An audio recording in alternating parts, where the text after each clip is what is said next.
Kuwaye kuna mata, moyo unanawa, tohu ya kuna Jesu bonesi wedu, nekutenda tohu ya ujishago chedu, ora pawa kaneta, shakana kakuwayo, mukuna mata, tino komborerwa,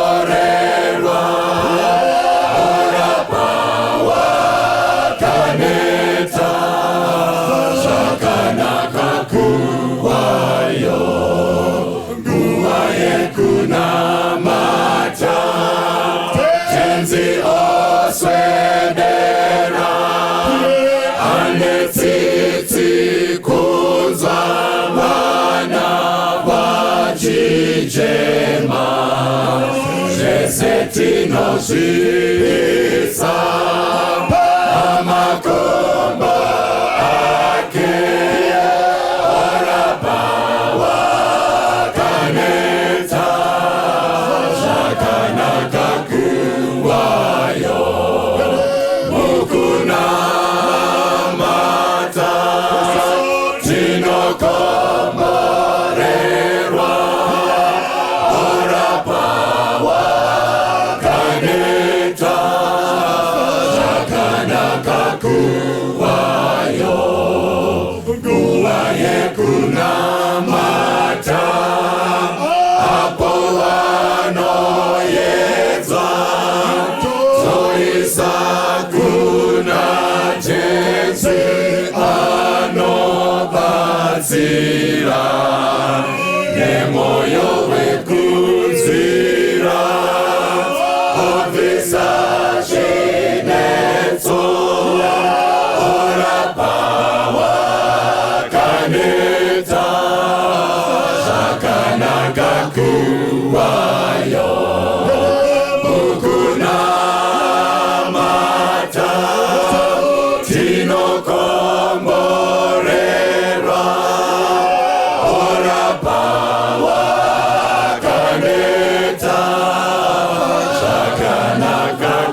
masiku nozodzara kuyenda kokudenga kufunga emazita kuti isu tanyorwa watiwa fambi uya nditewere kumusha.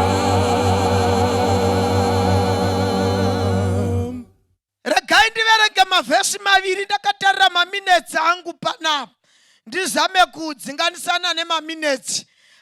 Chapter 2 dzaMateu pavhesi ya11 na12 panoti chimufundisi wangu movereka wechopuchopu ndikurumidze kududzira. Vakapinda mumba mwanakomana na Maria mai vake, vakawana mwanakomana na Maria mai vake, vakawira pasi vakamunamata, vakasunungura fuma, vakamupa zvipo zvendarama nezvinonhuhwira. vakati vanyeverwa pakurota usiku naMwari, kunyika yavo neimwe vakati vanyevegwa. Ndopandoda mufundisi, vakati vanyevegwa pakurota usiku naMwari kuti varege kudzokera nezhira yaHerodhi. Vakati vanyevegwa zvipo vabvisa, muponesi vamuona, vamunamata. Usiku ihwohwo hwavakavona Jesu, vakabvisa zvipo, vakaimba, vakafara. Vakazoti pakati peusiku vavata. Vhesi yati vakanyevegwa naMwari pakurota kuti zhira yamauya nayo yaHerodhi, kana modzokera musadzokera nezhira yekuna Herodhi, nokuti dzadziri nhema paya. Panga achiti kana mamuona muponesi mudzoke nokwandiri neni ndigoitawo makorokoto. Zvikadzi naMwari dzadziri nhema, kana modzokera musadzokera nezhira yamauya nayo. Ndiri kuti hama dzinodikanwa, patakauya pano vazhinji takashandisa zhira yaHerodhi, asi Mwari wakatinyevera. Vanodla zvegumi ndobva vanyevegwa, vasingachengeti murayiro ndobva vanyevegwa, vasingachengeti varume zvakanaka vakanyevegwa, vasingadi vakadzi vavo vakanyevegwa, vanoramba basa raMwari vakanyevegwa. Zvikadzi Mwari ataura navachenjeri, musadzokera nezhira yamakauya nayo pano. Muri kutozviwa mai, zhira yamakauya nayo pano moiziva iyoyo yokurambidza murume basa, ndo yamakauya nayo, ndo yaHerodhi yacho. Asi Mwari wakanyevera akati kana wodzokera usadzokera nezhira yawauya nayo. Iwe kutaugwa kwose kwakaitiwa shoko panapa, newe unopupura kuti Mwari wakataura neni. Saka kana Mwari akakunyevera, hama yangu, teererai mudhara. Makauya netsika yaHerodhi yakauya panapa, matokura mune mhasha muri mudhara, but nyaya yamajoki chero mufoni yenyu inopupura kuti munotumigwa mupikicha yakashama. 68 years mudhara, zhira yaHerodhi. Iyi yaHerodhi yakauya nayo, usadzokera nayo, usadzokera nayo. Iwe unotoiziva kuti zhira yako ndeipi. 20 years uri muchechi uchiri kufunza kuti chegumi chinaindepi, chegumi chinaindepi. Nditsanangurirei panyaya yechigumi kuti panofamba sei. Tsanangurai 35 years uri muchechi, ndo zhira dzaHerodhi idzi dziri kunzi yawakauya nayo panapa, yekuti unoshungurudza sangano. Kana wotuka chechi, unotuka kusvika kuna president uri kuAmerica uchivaudza kusarongeka. Zhira yaHerodhi iyi yawakauya nayo yokutendeka vatungamiri iya Herodhi, usadzokera nayo, usadzokera nayo. Kana uchinyeya nyeya vatete vako, unyeye munun'una wa baba vako, nyaya yokunyeya maerida nevana vako iyi, usadzokera neshiri yakadaro. Vakanyevegwa usiku, pane vapapatidzwa suro, pane vapapatidzwa nhasi. Teererai mhai, pamakauya panapa makauya nezhira yaHerodhi, asi Mwari ngaavongwe. Kutopinda muJorodhani kwamaita kunoreva kuti mune zvamakanyevegwa naMwari. Saka Mwari uri kuti pakudzokera kwenyu musadzokera nezhira yamakauya nayo, zvamapapatidzigwa nezvamatendeukira imwe munozviona, munozviziva. Kana modzokera chinjai zhira, chinjai zhira. Ende ndoda kuvatenda kavachenjeri, vakawa kutaura kwaMwari, vakawa kuti voisi rataura iri nderaMwari. Varume, iri ihwi raMwari. Hatichadzokeri nezhira yatakauya nayo. Ende ukaverenga vhesi zvakanaka, zvinonzi vodzokera, havana kudzokera nezhira yaHerodhi. Iwaishava kana mune nharo zhira yavakadzi vevanhu yamamuchishandisa, kana mune nharo ibvai pano mudzokere, ibvai pano mudzokere. Handiti mune nharo. Teererai mhai, ndimwikai mimatukisa chechi nesangano pamusoro pehure hwenyu, chirambai muchidzokera nezhira iyoyo. Dzokerai nayo, dzokerai nayo. Paina vamwe zvino vangazotivo shuwa hure, shuwa vangataurawo vachiti hure dai vashandisawo varakwaro, dai vashandisawo varakwaro kwete kuti hure, dai vavatifambi, zviri nani vatifambi. Aiwazve, munhu nemunhu anofanira kudaniwa nezita rebasa rake, munhu nemunhu nezita rebasa rake. Mupurisa navamuhure vakashongana pamagirosa, zvikanzi nehure makwera seko vamupurisa, zvikanzi nemupurisa takwera makwera seko vamuhure, zvikanzi shuwa mukandidanawo nezita rakadero pakazara vanhu, zvikanzi nemupurisa. Ndafunga kuti tiri kudanana umwe neumwe nebasa rake.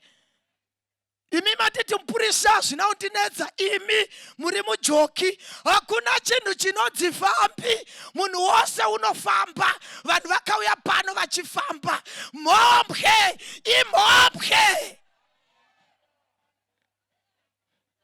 Zhira yawakauya nayo iyi usadzokera nayo. Tiri tose vatendi, funga zvakanaka pamusoro pezhira yako, kuti wanga uchishandisa zhira ipi.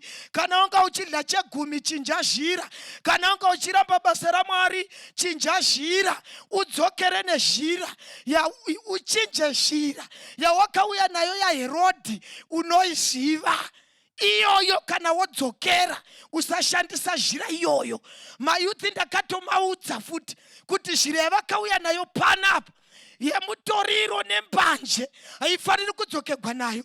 Zhira yakauya nayo panapa yevana vedu kushungurudza vabereki, kuti vamwe vana vachishanda vachichengeta vabereki, vachikwidza vabereki vavo ndege, wako mwana unokukwidza pipi. Idzodzo zhira idzodzo idzo ndodzatiri kuti Mwari achitibatsira. Namata nemhuri Mwari todzokera, asi zhira yaHerodhi yatakauya nayo pano tibetserei muponesi. Toda kuti tichinje zhira. Voka vachachinja rodhi dzavakauya nadzo, ndo vachachengetedza upenyu hwavo. Dai vachenjeri vakaita nharo vakadzokera nezhira yaHerodhi, handizivi kuti dai nhasi tine nhoroondo here, handizivi kuti dai upenyu hwavo hwakawanikwa here. Vanoda kuponeswa vachazoverengwa pane vakaponeswa. Ndava kuti Mwari akati chinja zhira, wochinja. Kana ukati minhangi chinji, ngizachinja nxa ngibele, vele nxa ngikangele mina ngichinji, denga rakona. Vachaponeswa ndevachachinja zhira. Ukaona Johani woti ndivanani avo vakapfeka nguo chena, vakabvepi? vhesi yoti ishe munoziva vakapfeka nguo chenawo ndivo vaya vakabva pasi mukutambudzika kwenyika vakasuka nguo dzavo vakadzichenesa muropa regwayana. Zvore vatu vachapfekedzwa nguo chena hadzizovi mbwende mukutenda. Zhira dzen'anga vachasiya, zhira dzevaprofita venhema vachasiya, zhira dzekusachengeta mirayiro yaMwari vachasiya, vofamba nezhira yavanenge vanyevegwa naMwari pakurota. Ndiri kuti hama dzinodikanwa, musangano wapera, tava kudzokera. Wanga uri munamato wangu kana mazochinja rodi mukasiya yaHerodhi mukafamba neyamanyevegwa nayo naMwari. Pakuparadzana kwedu pamusangano uno, teererai mhai, kana shuga ikandoramba kudzika, idai munofira muna Kristu. Kana asima ikakwira, idai munofira muna Kristu. Kana BP ikakwira, idai munofira kuna Kristu. Pachashedzwa mazita kudenga munamato wangu vatendi. Kana tisina kuzosangana munyika ino, tisangane kudenga, taponeswa. Dai Mwari angaukomborerai nokusika peri. Ameni. Jesu mnonore wangu, muriri wangu, mponesi munyara, tadzimo matambudziko. Jesu mnonore wangu, muriri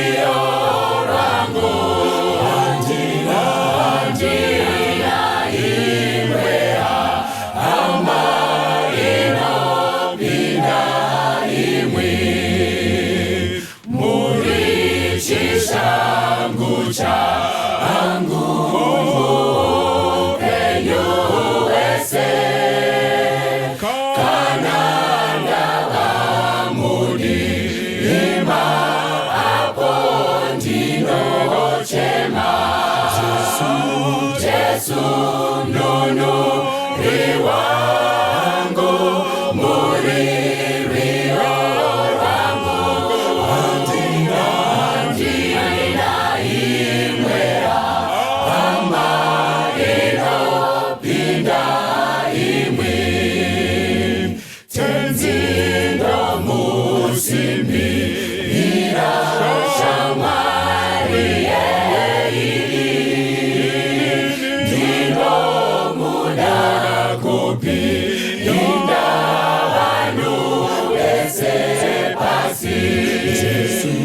Jesu mnonori wangu, muriri wangu, handina iwe hama inopinda imwe.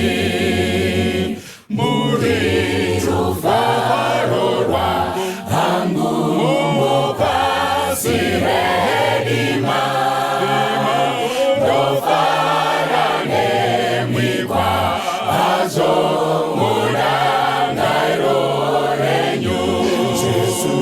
Jesu mnonori wangu, muriri wangu, handina iwe hama inopinda imwe.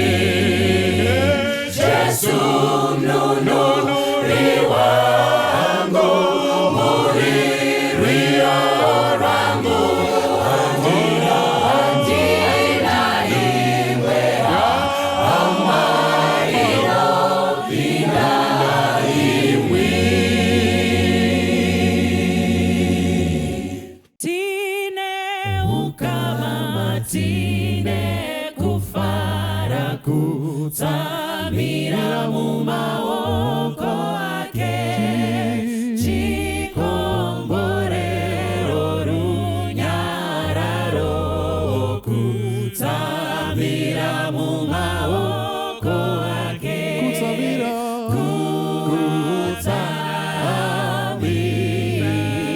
kutsamira mumaoko ake aje.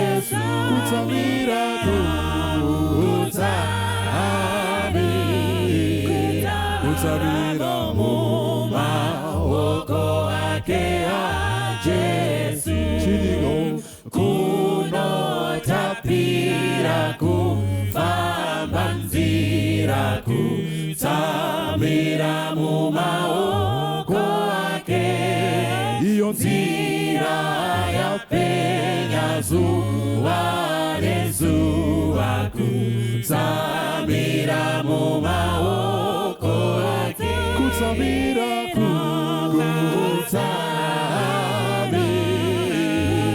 kutsamira mumaoko ake a Jesu, kutsamira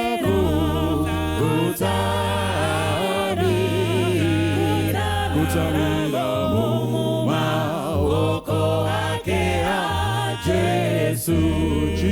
Chinyi ndino chane kutizira kutsamira mumaoko ake, ngerunyararo tenzi wapedyo kutsamira mumaoko ake, kutsamira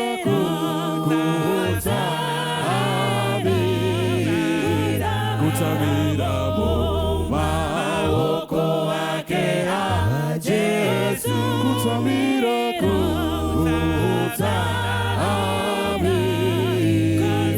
kutsamira mumaoko ake a Jesu.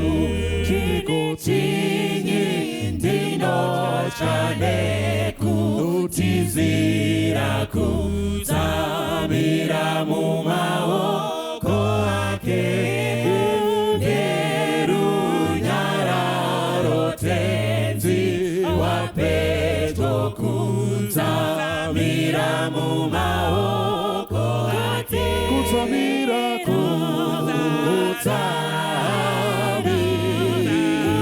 kutsamira mumaoko ake a Jesu, kutsamira